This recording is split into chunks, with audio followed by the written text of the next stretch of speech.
لكل جعلنا منكم شرعة ومنهاجا.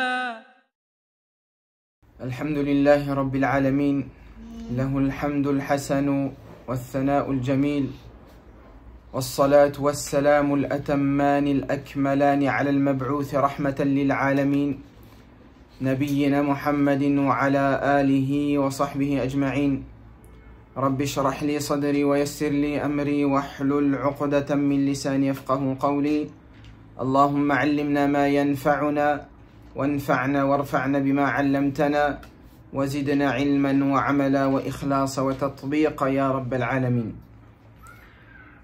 On poursuit par la permission d'Allah subhanahu wa ta'ala le livre illustre de l'imam Ahmad rahmatullahi alayhi, le livre de l'ascétisme Kitab Az-Zuhd. Aujourd'hui le cours sera à titre de rappel, ce sera un cours pas trop long. Wa bi'idhnillahi azza wa jal, ce sera plus un rappel de la personne de Abu Bakr radiyallahu anhu et de ses mérites dans l'islam al-azim.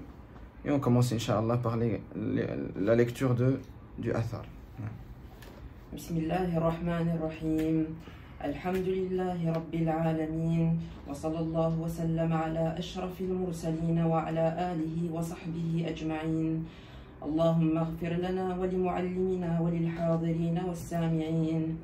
يقول المؤلف رحمه الله تعالى في كتابه كتاب الزهد قال: عن عائشة رضي الله عنها أن أبا بكر رضي الله عنه جعل كل فضة له وذهبة في بيت المال، ثم قال لعائشة: إني لم أصب من هذا المال إلا اللبن واللحيم، وليس عندي إلا لقح والصيقليان، فإذا مت فبعثي به إلى عمر رضي الله عنه.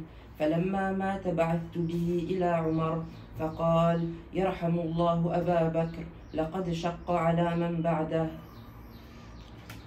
D'après Aïcha radiyallahu anha, Abu Bakr radiyallahu anhu mit tout son argent et son or dans le trésor public des musulmans.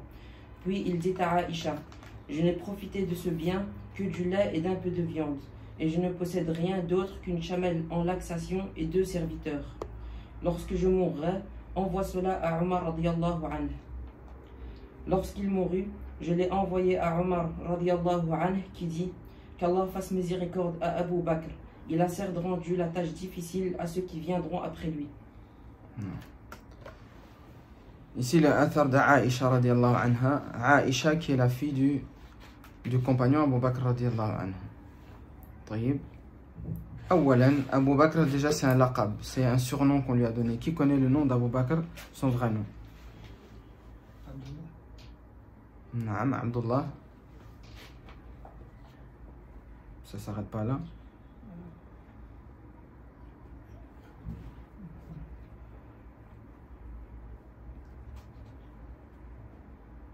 Abdullah ibn Abi Quhafa.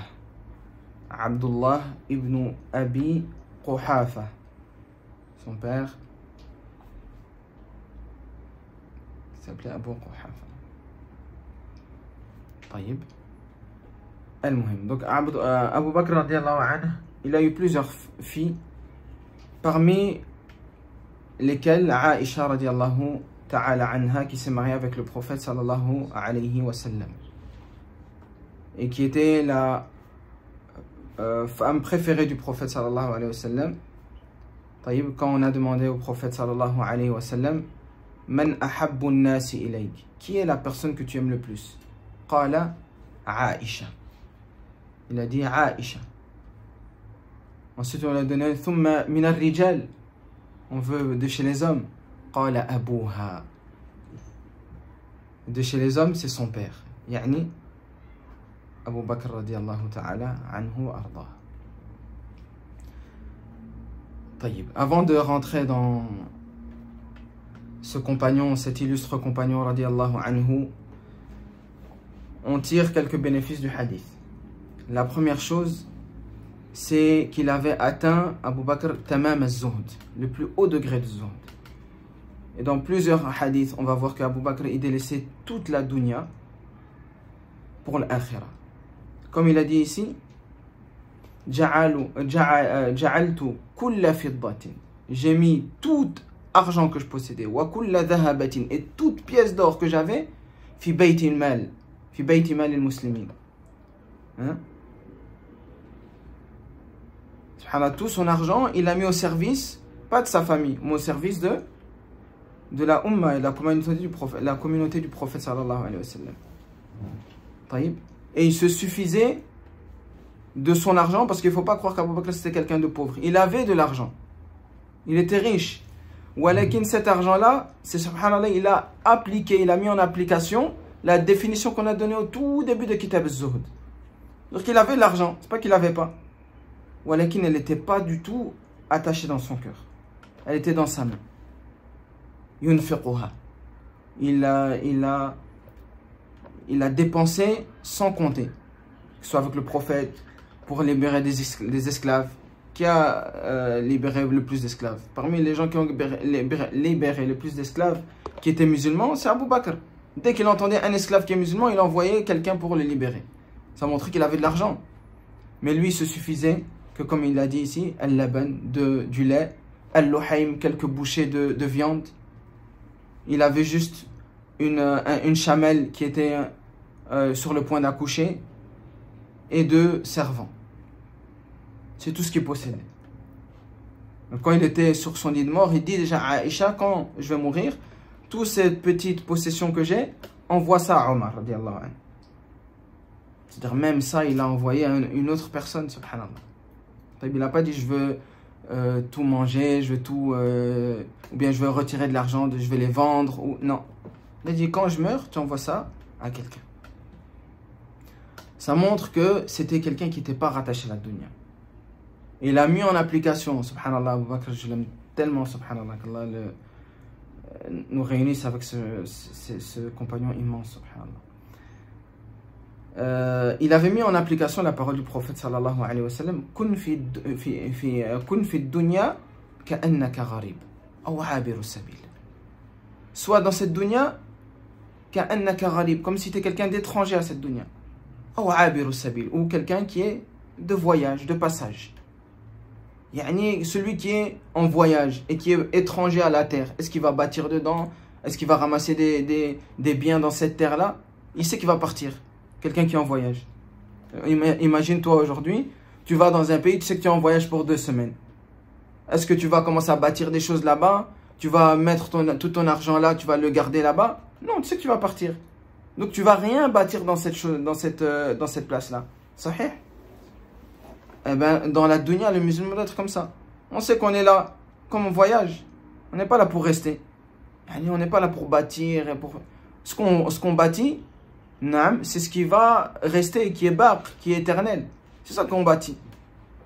Bâtir ici et mettre tout son temps et toute son énergie dans une chose qui on va partir, qu'on est des voyageurs vis-à-vis de ces choses-là, ça n'a pas d'utilité. Donc on utilise cette vie et ce voyage pour bâtir ce qui nous attend et qui sera éternel. Notre véritable mustaqar, notre véritable lieu de vie. Non. Ensuite, une deuxième chose, c'est que Abu Bakr radiallahu anhu, il a également mis en application une chose qui est importante. C'est le fait de faire devancer le bien de l'autre avant son propre bien. Et ça, on avait déjà vu dans, je pense, les cours passés, l'importance de faire devancer l'autre avant soi-même. Quand on parle de l'aide, des biens d'ici-bas, quand on parle de l'au-delà, de bâtir son paradis, là on pense à nous en premier. Quand c'est de l'aide mondaine, l'aide financière, l'aide matérielle, là on pense aux autres avant nous-mêmes. La nourriture. Et subhanallah, Allah subhanahu wa ta'ala, quand il parle de Al-Muhajirun et Al-Ansar. Ansar, ceux qui étaient à Médine, qui ont accueilli ceux qui sont venus de la Mecque. Qu'est-ce qu'il dit? وَيُؤْثِرُونَ الْمُهَاجِرُونَ عَلَى أَنفُسِهِمْ. Ils préféraient mettre bien les muhajirun avant que eux soient bien. Yu'thirun, ils préfèrent les mettre bien eux d'abord et ensuite eux. وَلَوْ كَانَ بِهِمْ خَصَاصَةٌ. Et même s'ils avaient des difficultés financières, ils allaient mettre quand même en avant. Parce qu'on peut dire, oui, s'ils ont de l'argent, ils ont de sa'a fil mal, ils sont riches, c'est normal, ils peuvent faire devancer l'autre. Non, Allah subhanahu wa ta'ala dit, وَلَوْ كَانَ بِهِمْ خَصَاصَةٌ. Même s'ils avaient une difficulté financière, ils étaient dans des problèmes financiers, dans des problèmes matériels, dans un manque matériel, eh bien, ils faisaient quand même devancer qui? Les muhajirun sur leur personne. Et ensuite, Allah subhanahu wa ta'ala dit quoi? Ulaika humul muflihun. C'est eux qui ont réussi. C'est eux qui ont compris le vrai sens de la vie. Quand c'est des choses matérielles, on fait devancer les autres devant nous. Prêter de l'argent, être là physiquement, qu'ils aient une meilleure voiture que toi, qu'ils aient une meilleure maison que toi. Ah, ça, on donne, il n'y a pas de problème. La chose sur laquelle on va faire devancer notre personne, c'est quand on parle de l'akhira. Là, je ne regarde pas ni yaminan, ni yasaran. Là, je regarde devant moi et c'est tout. Voilà, quand c'est les choses de la vie, hein, comme le prophète sallallahu alayhi wa sallam l'avait dit, afdalul a'mal, ou afdalul nas, les meilleurs des gens, anfa'uhum linnas, ceux qui sont les plus utiles pour les gens. Ça, c'est les meilleurs des gens. Ceux qui ont vraiment compris ce qu'ils doivent faire vis-à-vis des créatures d'Allah pour atteindre des grandes places au paradis. Et le troisième des bénéfices, avant de parler d'Abu Bakr radiallahu anhu, c'est que Abu Bakr radiallahu anhu, il a ici donné tout ce qu'il avait. Avant de mourir, il a wassa bi tout ce qu'il avait. Il a donné comme héritage, ou je ne sais pas comment on peut dire ça, tout ce qu'il avait. Alors que ça peut être une contradiction avec un autre hadith qui est dans le Sahih l'imam al-Bukhari et Muslim. Où Sa'id ibn Abi Waqqas, il a demandé au prophète sallallahu alayhi wa sallam. Il a dit, moi, j'ai de ceux qui vont hériter de moi, j'ai qu'une fille. Sa'id ibn Abi Waqqas, il a dit, moi, j'ai qu'une fille qui va hériter de moi. Est-ce que je peux donner en sadaqa thuluthay mali, le 2/3 de mes biens, à autre que ma fille, parce que voilà, elle ne va pas hériter de tout. C'est comme s'il se dit, j'ai envie de faire une sadaqa, parce qu'elle va avoir beaucoup, elle est toute seule. Le prophète sallallahu alayhi wa sallam, il dit là. Il dit non. Ensuite, dans ce qui nous intéresse, il dit wa thuluth, 1/3, est-ce que je peux donner 1/3 en sadaqa? Il dit ath-thuluth wa thuluthu kathir.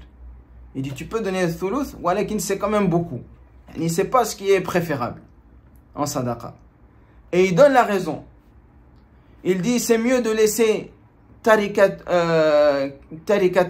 de laisser ceux qui ils vont hériter de toi, aghniya, qu'ils soient riches. C'est mieux de les laisser riches que de les laisser pauvres et qu'ils vont devoir demander aux gens et être besogneux. Taïb. Maintenant, comment Abu Bakr, lui, il est venu et il a donné tout son argent?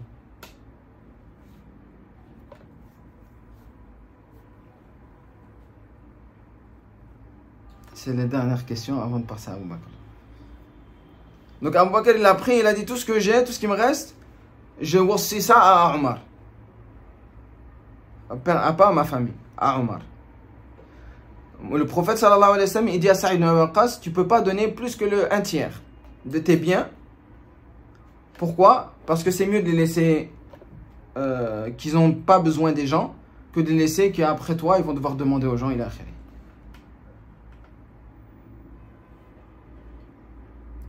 Peut-être que la famille d'Abu Bakr, ils avaient l'habitude. L'habitude. L'habitude de ne pas avoir beaucoup. Je pensais que tu allais sortir. Tu étais bien parti, mais après tu as dit l'habitude, là, c'est pas l'habitude. C'était riche de base. Ils avaient de l'argent, oui, mais...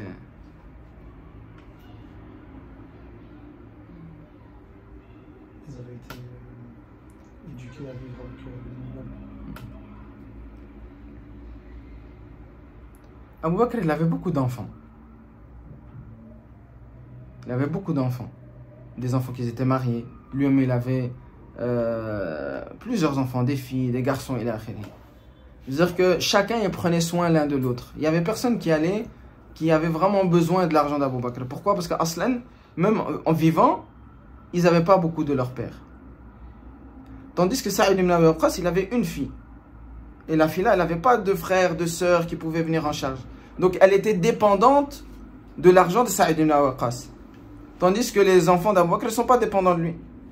Donc la cause pour laquelle il a dit Ath-thuluth wa ath-thuluthu kathir, elle n'est pas là. C'est pour ça qu'il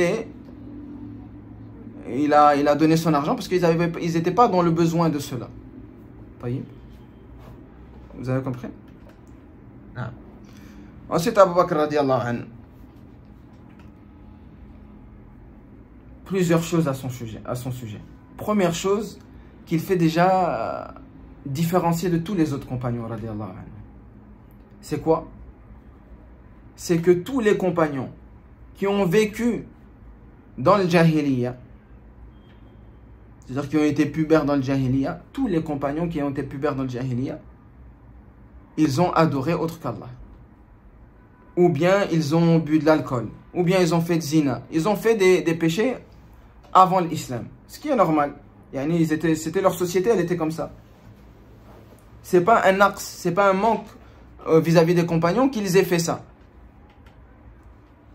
Walakin Abu Bakr radiallahu anhu, c'est le seul qui était déjà avant le bi'tha, avant que le prophète sallallahu alayhi wa sallam reçoit la révélation, c'était déjà deux compagnons qui se séparaient pas.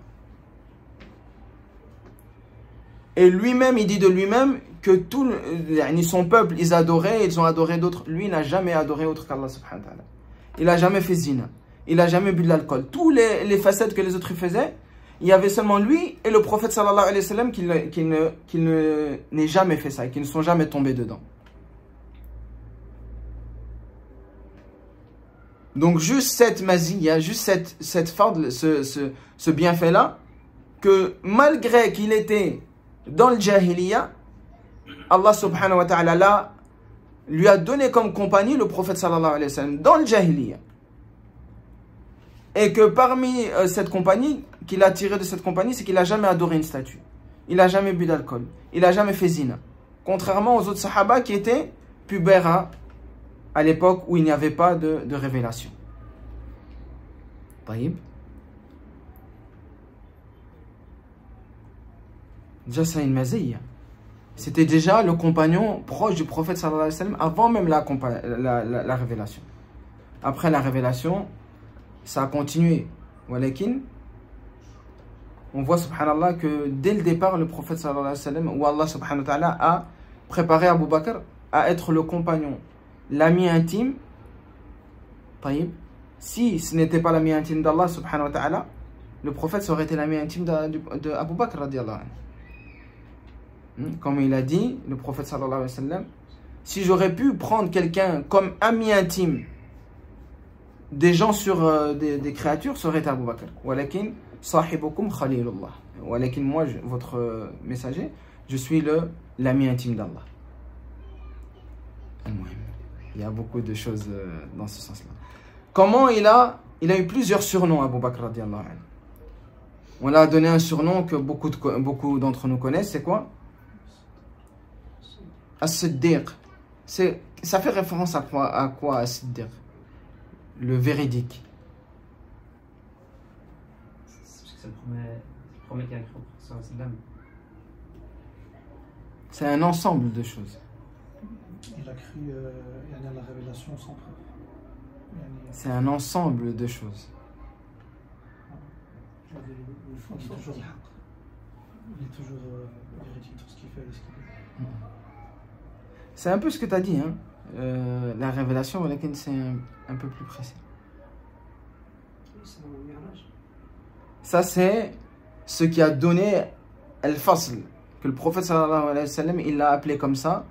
Walakin, ça, c'est survenu après plusieurs épisodes, où à chaque fois on voyait une chose qui revenait, et qui a fait que le dernier épisode, on le donne ce surnom-là par le prophète sallallahu alayhi wa sallam.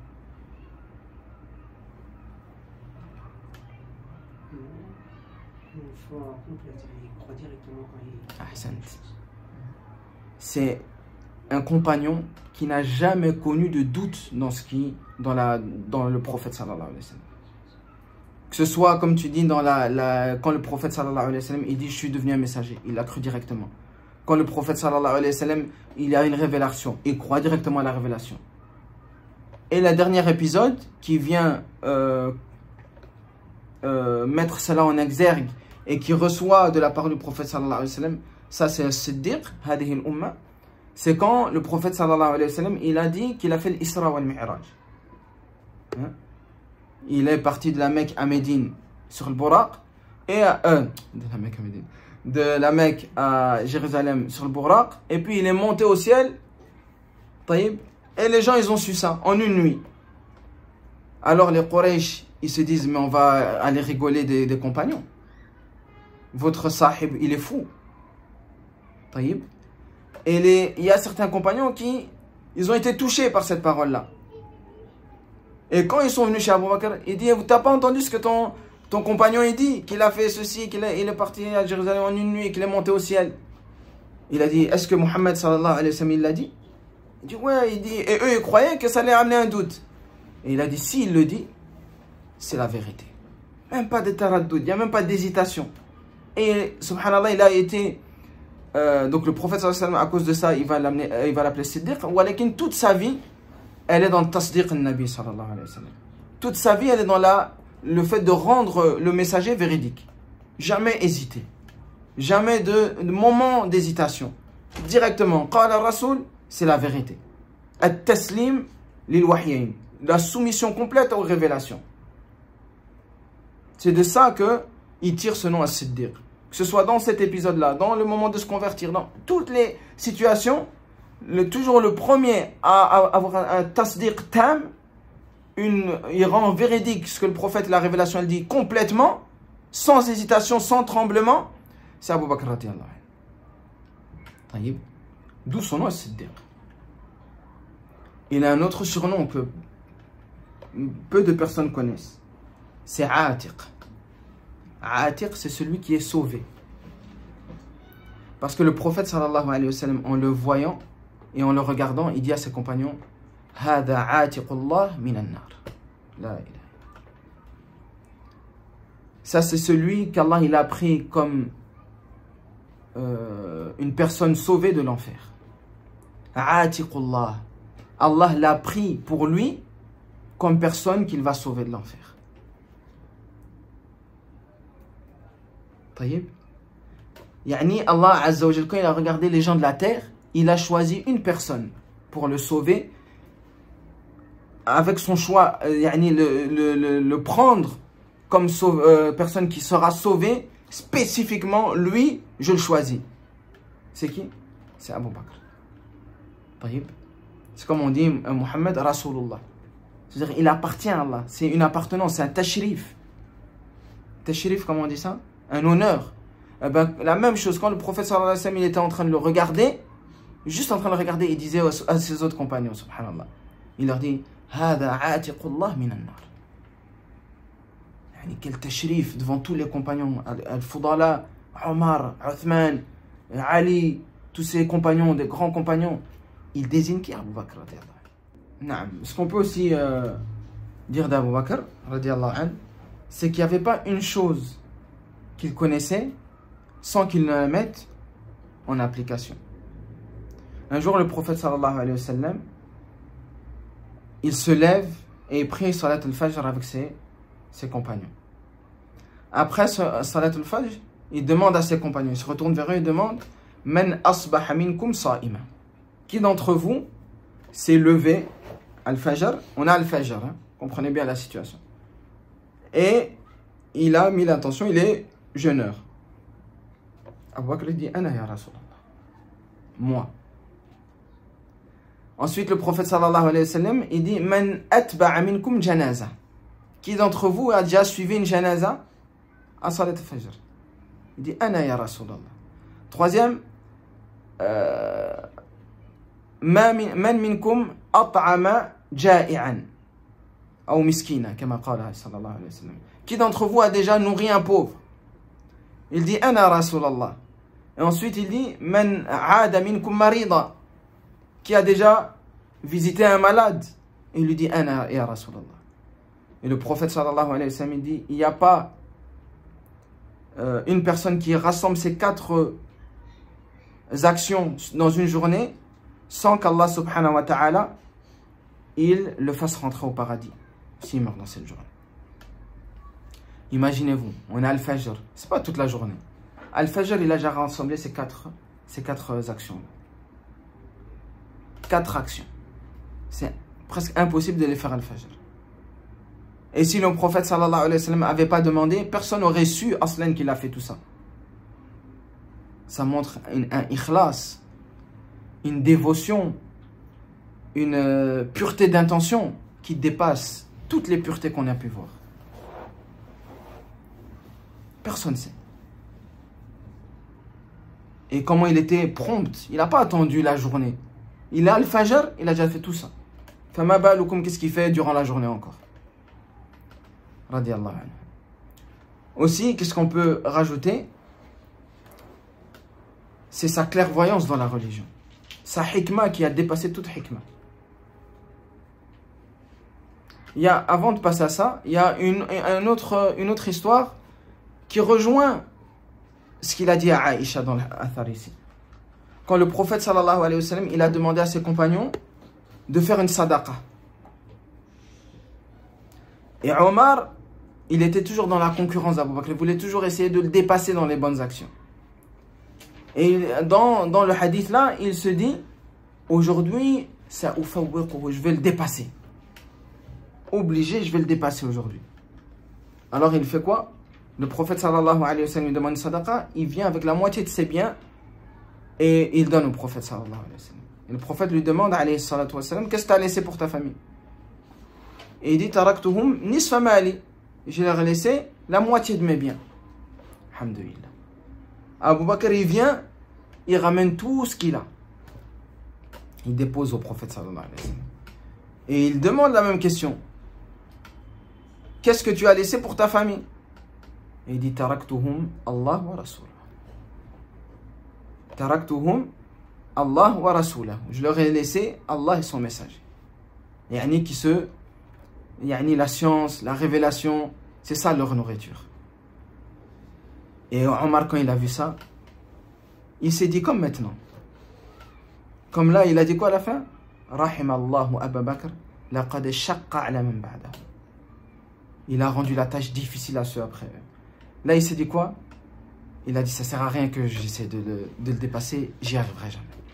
Il est toujours trop loin, il est toujours le premier, il est toujours en avance de tout ce qu'on veut faire, il est toujours en avance. Toujours le premier, toujours à réfléchir ce qu'il peut faire et il le fait directement.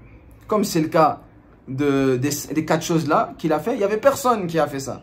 Lui, c'est le seul qui a levé les mains. Toujours dans l'empressement des bonnes actions. Et le dernier point qu'on va tirer d'Abu Bakr, c'est quand il y a eu la mort du prophète sallallahu alayhi wa sallam. Omar radiyallahu anhu, il dit que ce jour-là, c'était le jour le plus noir, le plus sombre qu'il ait connu. Taïb. Les gens, quand ils ont entendu ça, il y avait des gens qui couraient dans tous les sens. Des gens qui quittaient l'islam. Il dit, ah, le prophète, il n'est plus là, on est foutu, les gens vont nous attaquer, les gens quittaient l'islam. Comme, subhanallah, c'était le manzar, c'était une scène, comme si c'était la fin du monde. Omar, il voyait ça. Et Omar, à cause de ce tashwish, de ce qu'il voyait, des gens qui quittent l'islam, des gens qui deviennent fous, ils courent, ils s'enfuient. Les gens sont... Vraiment, c'était le fawda. Omar, dans cet engouement, dans cette izza aussi pour la religion, il dit celui... Man qala anna Muhammadan sallallahu alayhi wa sallam qad mat, celui qui dit que le prophète sallallahu alayhi wa sallam est mort, je vais lui couper sa tête. Pour essayer de faire peur aux gens aussi, hein, à cause de de cette catastrophe, de tout ce qu'ils voient, des gens qui quittent l'islam, des gens qui partent, qui veulent s'enfuir de l'endroit où ils sont. Et pour essayer de leur faire peur et remettre un peu d'ordre. Taïb. Et même lui, Aslan, tellement qu'il était dans le choc, il a dit le prophète sallallahu alayhi wa sallam, il n'est pas mort. Il est parti comme Moussa à la rencontre de ses seigneurs et il va revenir. Comme c'était le cas de Moussa alayhi salam. Pas qu'il était mort, ou qu'il est parti dans la montagne, il a jusqu'à descend. Et il dit, celui qui dit que Mohammed sallallahu alayhi wa sallam est mort, je vais lui couper la tête. Imaginez-vous la catastrophe que c'est. Et même le plus grand des compagnons, après Abu Bakr, il est aussi dans la catastrophe. Il manque de clairvoyance dans cette situation-là. C'est qui vient arranger tout ça? C'est qui vient remettre l'ordre? C'est qui vient remettre l'apaisement dans la communauté? Bihawlillah. C'est qui? Abu Bakr radiallahu anhu. Quand le prophète sallallahu alayhi wa sallam il est mort, il n'était pas présent à Médine. Donc il revient de son voyage et il se rend où il est mort, le prophète sallallahu alayhi wa sallam, dans la maison de sa fille Aïcha radiallahu anha, fi hijriha. Et Abu Bakr radiallahu anhu, il va se rendre voir le corps du prophète sallallahu alayhi wa sallam dans la maison de sa fille Aïcha radiallahu anha, et il dit Tibtam hayyan wa mayyita. Tu es beau et bien, que tu sois vivant ou que tu sois mort, vivant comme mort. Et puis il lui donne un bisou sur le front.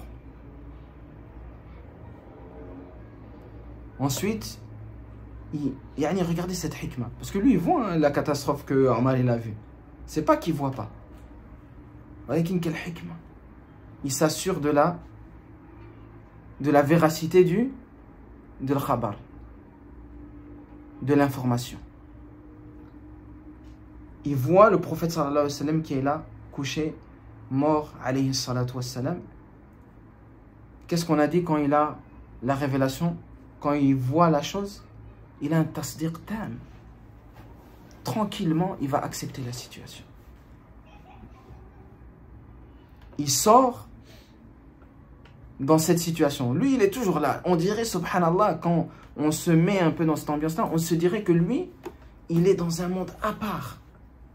Comme s'il a une paix, une sakina, une sérénité qui dépasse, subhanallah, l'entendement. Parce que voir le prophète sallallahu alayhi wa sallam mort, ça fait comme quelque chose. Ça peut amener un trouble, une fitna. Regardez seulement l'un d'entre nous s'il a un accident. Au moment de l'accident, il va s'énerver. Il va peut-être crier sur la personne qui a fait l'accident ou bien qui est en faute. Sahih. Parce que le trouble, as-sadma, la catastrophe, elle fait naître en nous des comportements qui ne sont pas habituels. Il n'y a pas une sadma pire que de voir le prophète sallallahu alayhi wa sallam couché et il est mort. Malgré tout ça, avec le prophète qui est mort et la catastrophe qui se produit, on dirait qu'il est tout seul dans sa bulle. Entre lui et Allah subhanahu wa ta'ala. Quel lien, quelle alaqa qu'il a avec Allah subhanahu wa ta'ala, c'est ajib. Dans quel paradis vivait Abu Bakr subhanallah radiallahu anhu. C'est incroyable. Il était calme. Sans stress, sans panique, sans détresse.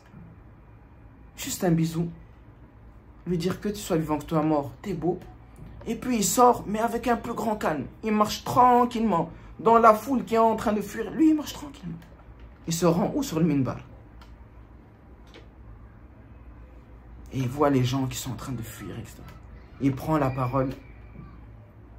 Khutbatul hajj. Inna alhamdulillah ila akhiri. Là, les gens ils commencent à se tourner vers lui. C'est qui parle?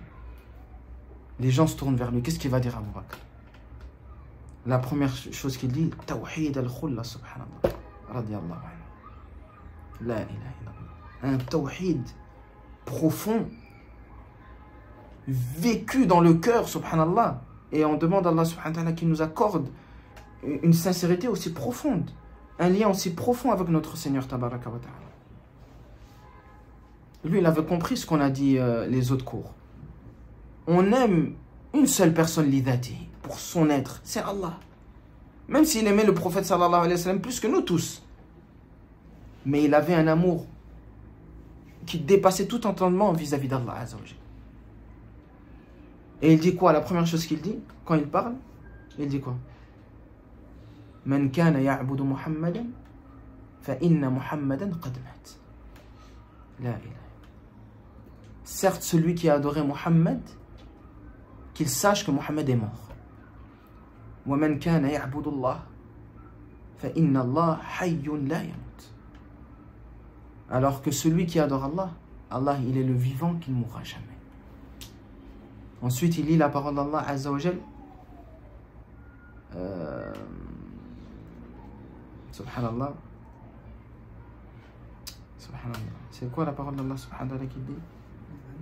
وَمَا مُحَمَّدٌ إِلَّا رَسُولٌ قَدْ خَلَتْ مِنْ قَبْلِهِ الرُّسُلُ أَفَإِنْ مَاتَ أَوْ قُتِلَ انقلبتم على أعقابكم ومن ينقلب على عقبيه فلن يضر الله شيئا وما محمد إلا رسول. Le Muhammad n'est qu'un messager. قد خلت من قبله الرسل. Il y a des autres messagers qui sont avant eux, qui sont venus avant lui. أفإن مات, s'il venait à mourir, أو قتل, à être tué, انقلبتم على أعقابكم, vous allez sortir de la religion, changer de religion, retourner sur vos pas. Est-ce que vous allez retourner sur vos pas? Et celui qui le fait, qui retourne sur ses pas, il peut pas, comment tu dis ça? Il peut pas nuire à Allah subhanahu wa ta'ala en tournant de dos. Allah Azza wa Jal, il n'a que faire de cette personne-là. Walakin, qu'est-ce qu'il dit? Ensuite, il fait suivre de la parole d'Allah subhanahu wa ta'ala. Innaka mayyitun wa innahum mayyitun. Certes, tu vas mourir, eux, ils vont mourir. Omar radiallahu anhu, quand Abu Bakr il a parlé, tout le monde s'est calmé. Tout le monde a arrêté de bouger, de se fuir. Il a arrêté. Ça a amené un apaisement. Et Omar radiallahu anhu, quand il relate cet incident-là, il dit, c'est comme si ce verset-là, je l'avais entendu pour la première fois. Subhanallah. Walakin, bisababihi, Allah Azza wa Jalla, il a fait que toute la communauté, elle reste dans une unité, dans une stabilité, dans un apaisement. Si ce n'était l'intermédiaire d'Abu Bakr, la communauté peut-être serait été catastrophe, les gens seraient enfouis, il n'y aurait plus de communauté, elle serait divisée. Subhanallah, avec cette hikmah, cette science, cette sagesse et ce tawhid qui était ancré en lui, il a amené la paix et la sérénité par la permission d'Allah subhanahu wa ta'ala. Et ça, on voit encore une dernière chose, que le tawhid, c'est le moyen pour amener la paix, la sérénité, la tranquillité et l'union dans toutes les communautés. C'est avec le tawhid qu'il a ramené tous les musulmans à la base. من كان يعبد محمد فإنه قد مات ومن كان يعبد الله فإن الله حي لا يموت. Pour dire, nous on n'adorait pas le prophète, nous on adore Allah, on obéit à Allah. C'est Allah Azza wa Jal qui nous a transmis et révélé que c'est un prophète, sinon on n'aurait pas cru que c'est un prophète, on l'aurait pas suivi, on l'aurait pas écouté. Tout revient à Allah subhanahu wa ta'ala. C'est comme Ibn al-Qayyim, il disait rahmatullahi alayhi, on n'aime qu'une personne lidati. Et ça vraiment c'est une chose qui doit être ancrée. On aime Allah subhanahu wa ta'ala lidati. Tout le reste on les aime taba'an li mahabbatillah. On les aime parce qu'Allah les aime, c'est tout. طيب. Al-Muhim, Abu Bakr radiallahu anhu, on aurait pu dire encore plusieurs choses. Des versets qui ont été révélés sur lui dans le Coran.